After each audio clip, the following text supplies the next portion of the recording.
plus 1 noong mga pwedeng bumoto. Naitatanong yan dahil, for example nga, ito yung bilang nung bago magkaroon ng tawag natin kudeta. Ang Gatchalian Block, 11, ang Cayetano Block ay 13. Pero, una-una, si Bato del Rosa ay nagtatago. Si Jingo Estrada ay nasa kulungan. So, 11-11 na ngayon. Tapos biglang si Chis Escudero ay lumipat doon sa kabila. So, ngayon, meron kang 12-10. Ang tanong ng iba, so ano yung quorum? Ang quorum ba ay 12 o 13? Kasi kung 24 ang bibilangan mo, 13 dapat yung 50% plus 1. Kung hindi mo bibilangan itong dalawa, ito yung lalamang. 12 versus 10. So ito magmumukhang quorum. Ngayon, itong Abilino versus Cuenco of 1949, tagal-tagal na. Ang pinagmulan yan, itong si Senate President Jose Abilino na nag-walk out kasama yung mga 10 kapwa-senador nung siya'y binabatikos. At habang siya'y nag-walk out, natitirang 12 senador.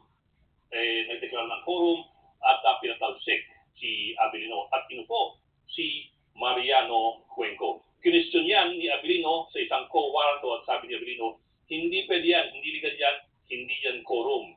Dahil ang quorum ayon sa kanya ay dapat 13 dahil nga 24 senators. Pero ang sabi ng Korte Suprema sa desisyon yun noong 1949, ang quorum ay nakabase doon sa yung mga bilang ng mga senador na maaaring bumoto o hindi incapacitated. Ang sabi nga ni Justice Jose Feria, the intention of the framers of the Constitution is to base the quorum not in the number, not in the fixed number, but in the actual number of those not incapacitated to discharge their duties.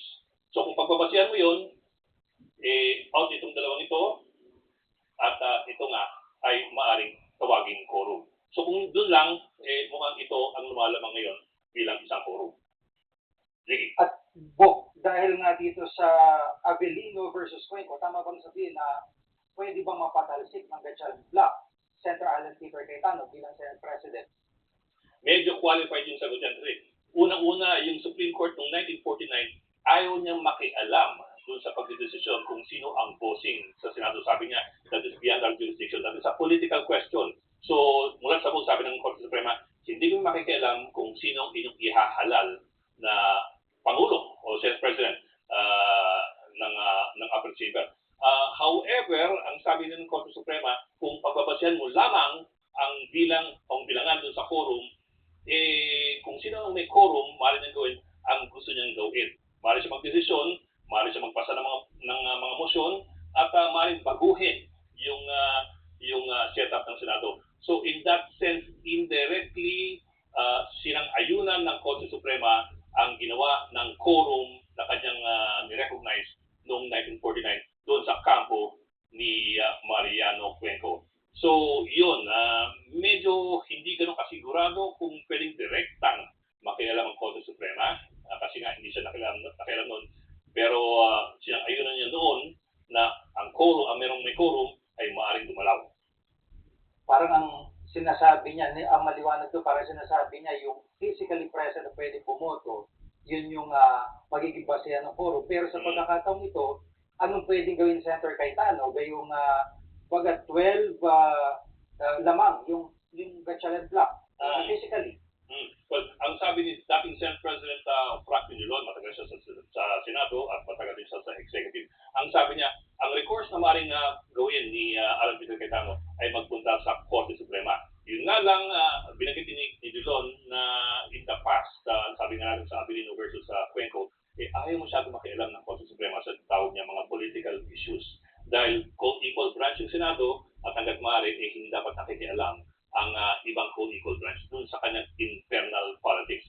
Ngayon pa man, sabi ni Dillon, kung walang ibang recourse, maaaring subukan yung Supreme Court at baka magpagong isip o baka this time, siya'y makialam na sa panahon ito. Anyway, ito po yung interview dating Senate President Frank Pinilon. Ang pakiusap ko na lang sa ating dating nasaman, pag-isip natin ang bayan. Pag-isipan naman natin ang public interest. Dahil sa ito'y puro politika ang nangyayari.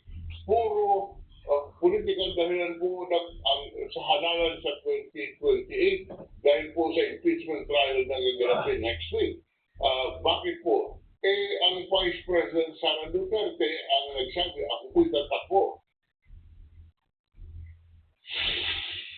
Yan mo na, Jiggy. Maraming salamat, Bok Ed Ligao, live mula sa TV5 Media Center. Susunod, House prosecutors din tumagal sila ng mali-malitang pera. At pag-asawang Iskaya, kinasuhan kaugnay ng flood control scandal. Huwag NGBQ dapat una sa lahat.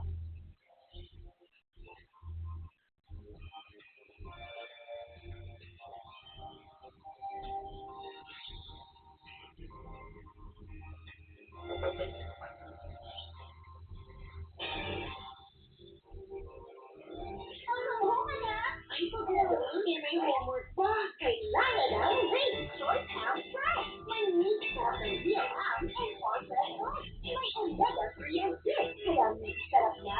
Sige na, Race Choice. Minsan, sobrang init. But with Food Panda, a world of flavor awaits you. Make life delicious. Food Panda? Dad Connectition Special with Latest Choice, the #1 mayo, the best quality ingredients, 100% farm fresh egg. Wow! Wait, special. Latest Choice.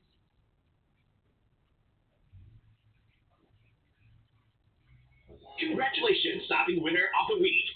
Ikaw ang winner ng 50,000 pesos. Tuloy-tuloy lang ang manonood at magsabi sa kapatid, manood at manalo. Dito sa TV5.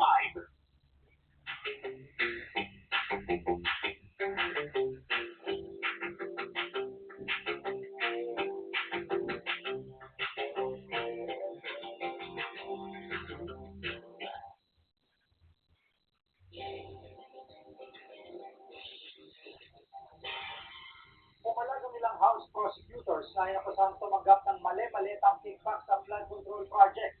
Ginawat sila ng nagpakilalang bagman ni Santi Po na iniharap na Cayetano Black sa kanilang hearing sa Senado. Dahil mula sa batasang pambansa nangungunan sa balita, si News 5 House correspondent Marian Enriquez. Marian, anong depensa ng mga inakusahan sinangalang ng mga House prosecutors? Jimmy, tinawag nga na kasinungalingan ng ilang House prosecutors yung aligasyong tumanggap sila ng mali-malitang pera. Mula nga din sa 18 nagpakilalang bagman, si dating Congressman na Isdal Disco. Isa nga po doon sa mga ilinawit, si Eco Soro Party Representative at House Prosecutor Seth Ridor. Marinig niyang itinanggalo yung paratang. Pebrero pa raw kasi Jimmy, lumutang yung affidavit itong 18 pero wala naman doon yung kanyang pangalan. Pero sa pagdinig ngayong araw, bigla na lang daw siyang nabanggit. Narito po yung kanyang bayan. Sa kahit anong panahon, sa kahit anumang lugar, wala pong dineliver sa akin na kahit ano pong maleta. We are looking at it as a deliberate attempt to besmirch the credibility of the prosecution panel, but we will not be deterred. Tuloy po yung paglilitis.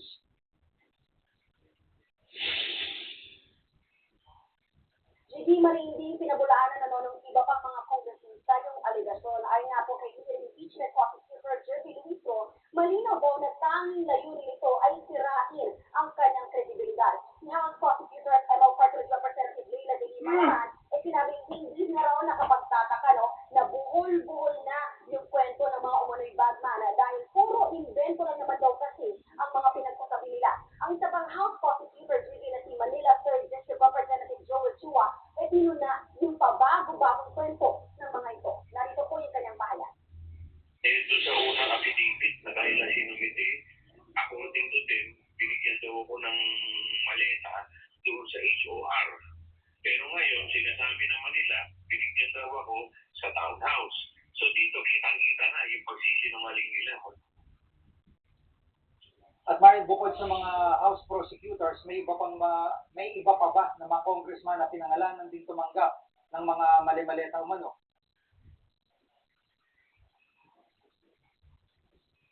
Yes, hindi may iba pa namang nadawit na hindi naman House prosecutors pero miyembro at aktibo dun sa naging impeachment proceedings sa Kamara ni VP Sara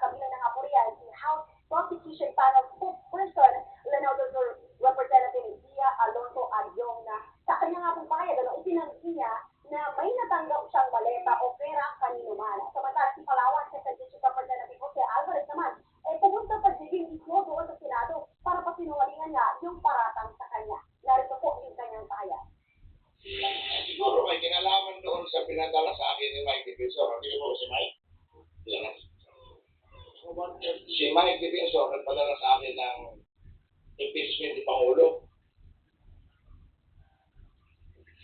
Parang kaugnay ng impeachment ni VP Sara ay sino na ang kikilalaning presiding officer pagdating sa Senado?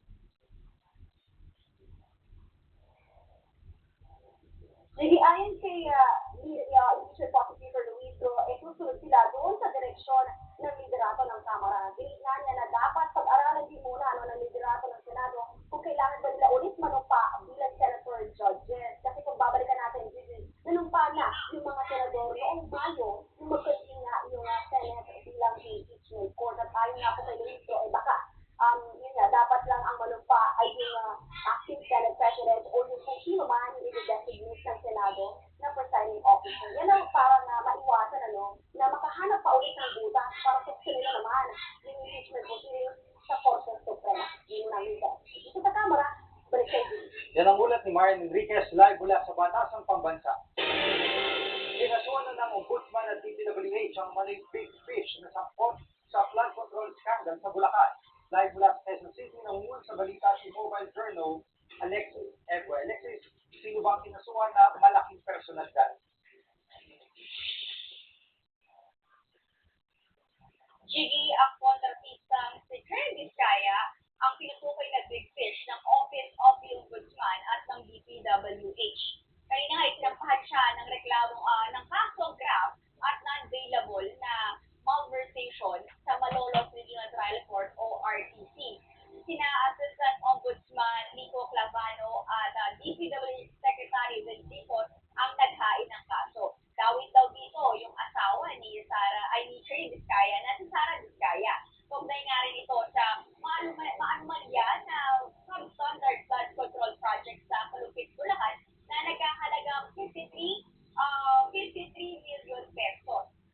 Sabi pa nga ni Secretary Benjicos, binaboy nga raw ng mag-asawa ito nga mga proyekto sa Bulacan. Narito ang kanyang pahayag. Yung tatlong barangay sa Kalupit, hanggang ngayon, taon-taon na, binabaha pa rin. Yung mga kababayan natin, kahit summer, binabaha rin. Dahil na rin sa kababuyan na ginawa nitong mga tao ito. Kasama na yung mag-asawang Vizcaya. At Alexis, aresto na ba si Curly Vizcaya matapos sa kasuhan? Alam mo, Gigi, kanina malaki ang kumpiyansa ito ni Secretary Dizon na mailalabas nga agad itong warrant of arrest para nga ma-arresto na agad itong si Karen Vizcaya. Ngayon kasi nasa prosedur siya ngayon ng Senado matapos siyang man-cite in contempt ng Blue Ribbon Committee noong September 2025. Katulad din ng asawa niya na si Sara Vizcaya na ngayon naman ay nakakulong ngayon sa Lapu-Lapu City Jail sa Cebu matapos nga siyang sampahan ng Office of the Ombudsman ng kasong graft at malversation. Umuli nga dito, ugnay pa rin ito sa mga flood control projects na ghost projects dito sa Davao Occidental. Pakinggan natin ang pahayag ng Secretary Dizon. He will be arrested from the Senate, where he is right now, and he will be brought to the court and be brought to jail. Kasi non-bailable ito.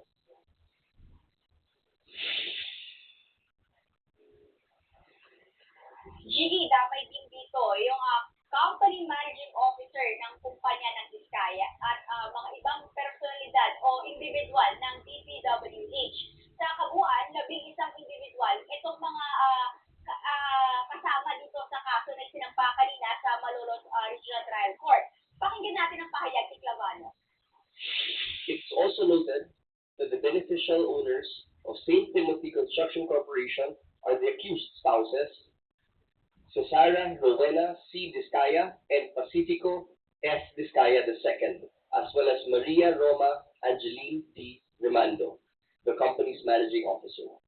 While 8 DPWH officials and 3 construction executives have been named as the accused.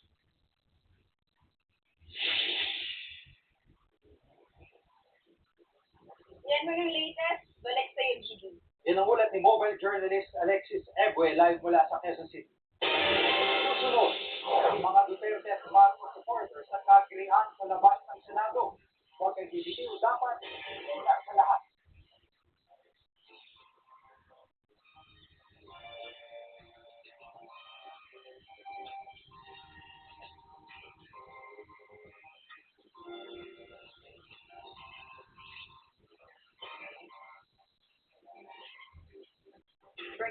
Care can prevent dandruff. Skincare can. New Dove Dermascalp with skincare ingredients.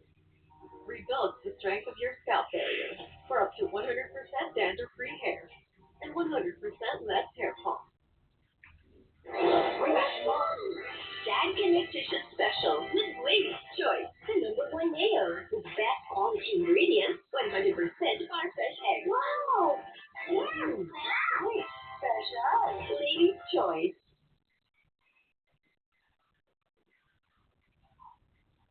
Kasama sa kahit na anong laban, Michael Knight and Chip are back. Ngayong June 8, simula na ng bakbakan ng mga alaman, Knight Rider nandito na sa TV5.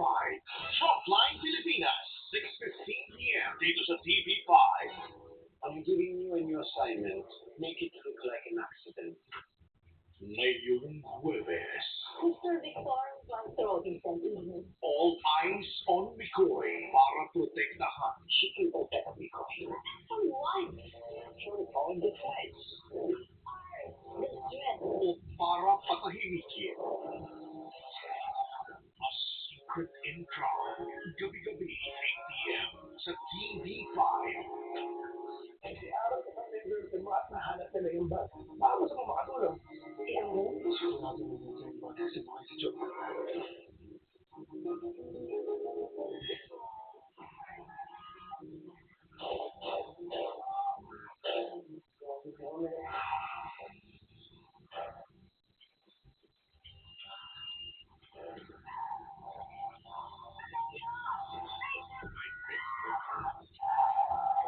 Sa TV5.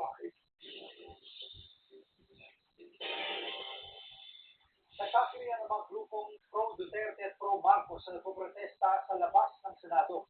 Live mula sa Pasay, nangunguli sa balita si Dave Abuel. Dave, bakit nagkagulo itong mga nagpoprotesta?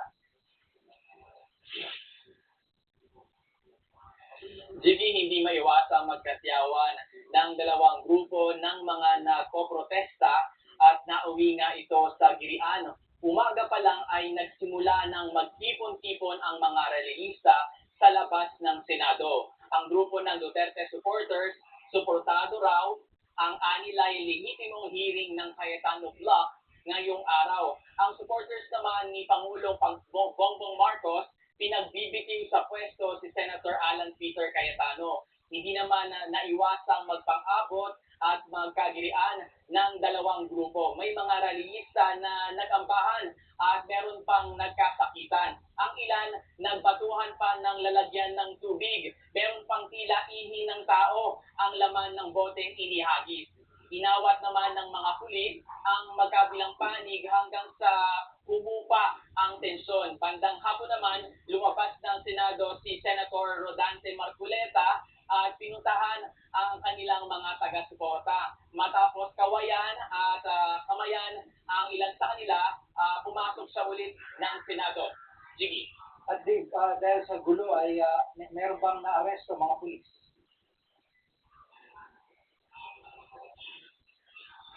Jiggy, sa kasagsagan nga ng tensyon, may isang lalaki mula sa grupo ng mga Duterte supporter ang pinusasan ng mga pulis. Napagkamalan kasi itong lalaki na kasama roon sa mga nanggulo. Tinanggalan din siya kalaunan ng posas matapos pakiusapan ng mga rallyista ang mga pulis. Jiggy. At hanggang kailan itong protesta ng dalawang grupo at kumusta ang seguridad sa ngayon?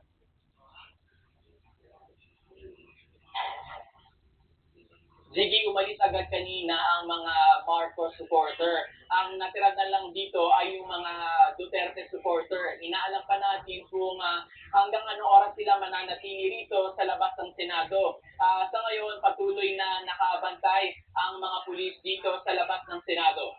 Yan muna ang latest mula rito sa labas ng Senado. Balik sa'yo, Jiggy. Yan ang ulat ni Dave Abuel live mula sa Pasay.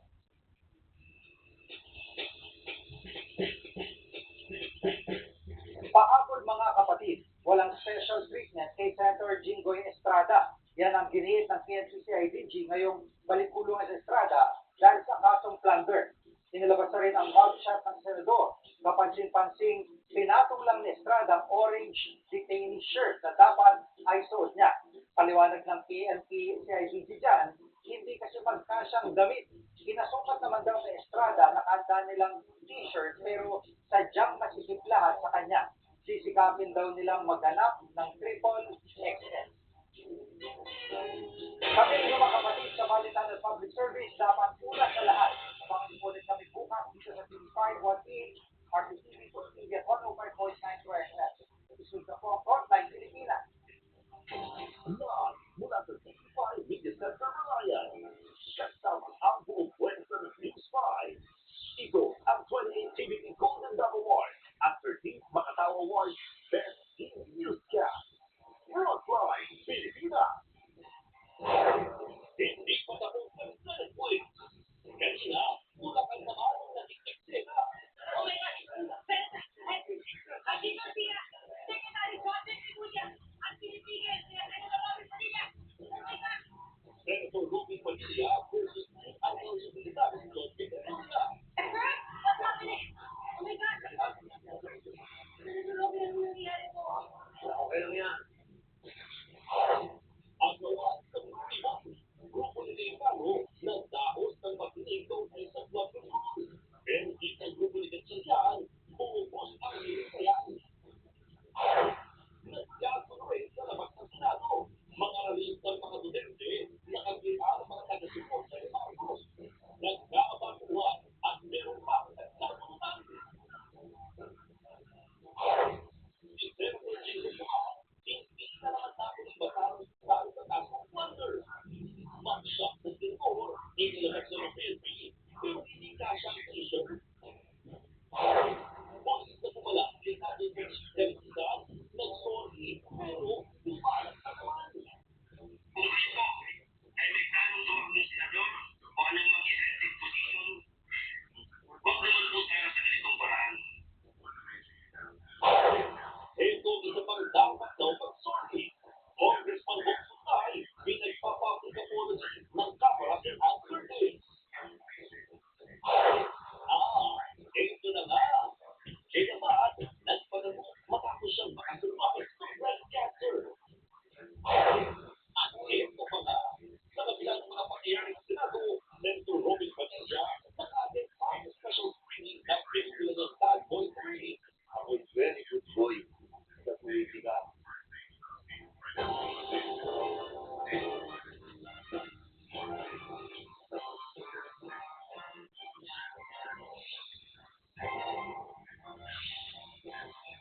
Matapos mag-boycott ng 3 araw, biglang nagsipasukan ngayon sa Senado ang ilang miyembro ng Cayetano Bloc. Nagkatensyon na naman at nagkatulakan pa nga sina Senator Robin Padilla at Interior Secretary Joseph Remulla sa Senado. Sa kabila niya, tinuloy pa rin ang Cayetano Bloc at kanilang pagdinig tungkol sa flood control scandal. Nanitigan din si Senator Alan Peter Cayetano na siya ang ligaw ng Senate President. At live mula sa Senado na sa frontline, nabalitan niya si May Anos Banyos. Kaya bakit naman humantong pa sa tulakan ang mga pangyayari dyan sa Senado? Cheryl Julius, ang nangyayari kasi ngayon dito sa Senado, parang may dalawang Blue Ribbon Committee na may magkaibang chairman. Okay, bago nangyari yung pagbakante ng chairmanship kahapon ng mga komite at pagpalit ng liderato, alam natin na yung Blue Ribbon Committee na yun ay pinangungunahan at nililid ng chairman nito na si Senator Pia Cayetano. Pero napalitan nga siya doon sa kung nagkaroon ng forum kahapon ni Senator Erwin Tulfo na siyang bagong chairman ng Blue Ribbon Committee. Yung Blue Ribbon under Senator Pia Cayetano ay nagdesisyon na tuloy ang pagdinig ng nasabing komite kaugnay sa flood control scandal. Pero yung grupo naman ni Senator Erwin Tulfo na siyang bagong chairman ng Blue Ribbon, kinansila yung hearing na yan. Kaya sabi nila, hindi dapat magpapasok ng mga resource persons kasi ang hearing ay in-schedule sa darating na Lunes. Diyan nagbugat yung tensyon dahil lang magsidatingan yung mga resource persons kanina, hindi yan pinapasok dito sa may first floor ng Senado. Pero talagang ipinilit nila Senator Pia Cayetano na makipasok yung kanilang mga inimbitahang guests para matuloy yung kanilang pagdinig kanina. Narito ang aking report. Nakapasok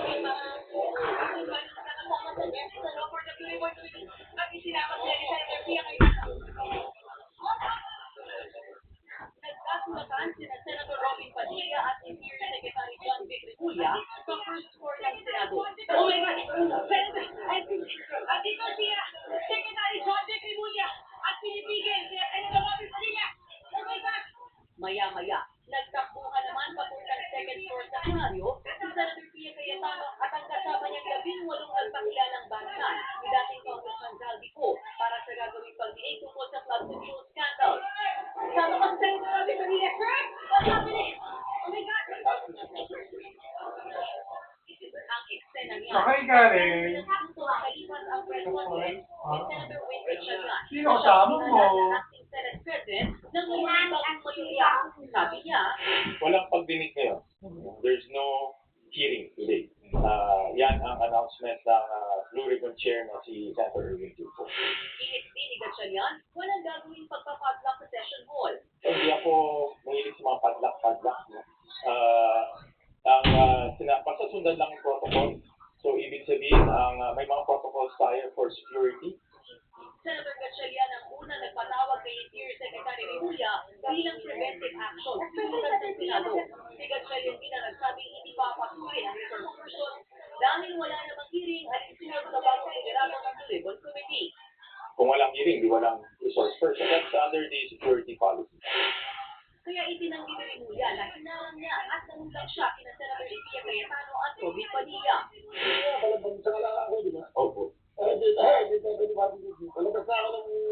na ako eh. You check up, sila na lang ako gang mga tapang.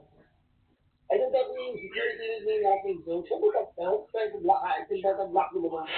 Matapos na siya ng araw na no-show sa plenaryo, nagpakita sina Senators Alan Peter Cayetano, Pia Cayetano, Robin Padilla, Rodante Marcoleta, Ivy Marcos at Loren Legarda para sa pagdinig ng flood control scandal. Pero kapansin-pansin naman na hindi dumalo sina Senators Mark Villar, Camille Villar, Bongo at Joel Villanueva. Bago simulan ng hearing, binakbakan mula ng Cayetano Block ang Gatchalian Block. Matapos magdeklara ng quorum kahapon at italaga si Gatchalian bilang acting Senate President at Senate President pro tempore, kapalit ni Legarda.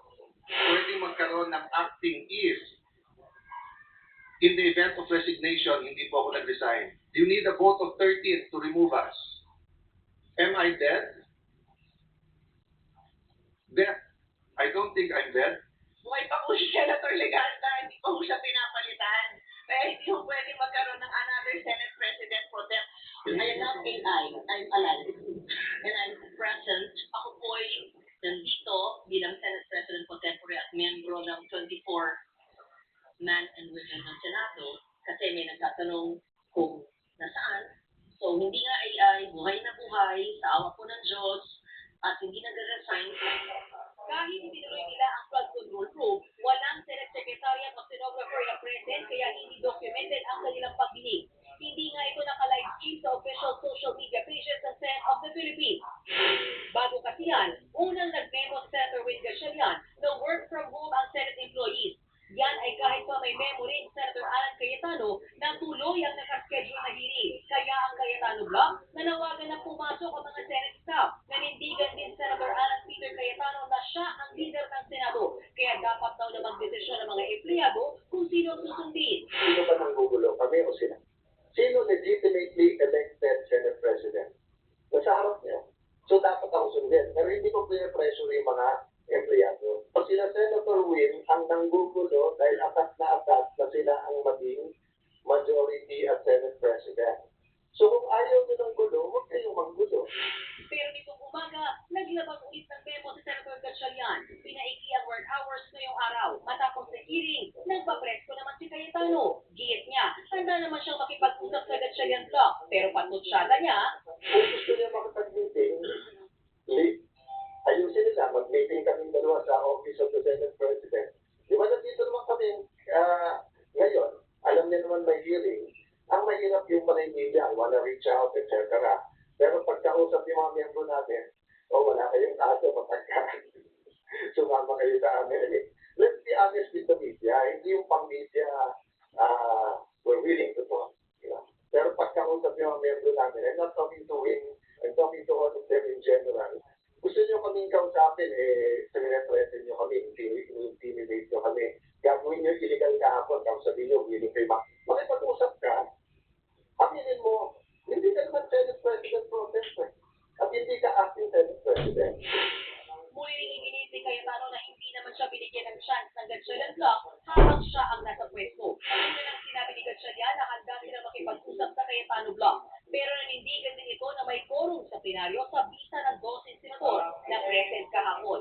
Dahil dyan, kasamang nabakante daw ang posisyon ng Senate President. Gayunman, sabi ni Senator Gatchalian bilang Senate President pro tempore at acting Senate President, kaya niyang gampanan ang lahat ng trabaho ng Pangulo ng Senado. Sorry, hindi naman sa minamaliit yung acting, pero kamusta yung Senate work with just an acting Senate President and not a real Senate President? Well, that is in the rules, Kasi ang rules natin, very clear kung may mga ganitong situation, dapat tumatakbo pa rin yung Senate. So that's why they appointed an acting Senate President para takbo pa rin lahat. Lahat pa rin ay gumagana. So that's the essence of Dahil ang panukayang batas na hindi natalakay ang Senado na hindi sila magkaroon ng sesyon itong mga nakaraang araw, naghahanda raw sila Senator Win Gatchalian sakaling magkaroon ng sesyon. Gayun pa man, kakausapin daw nila ang mga taga-kamara para mabalangkas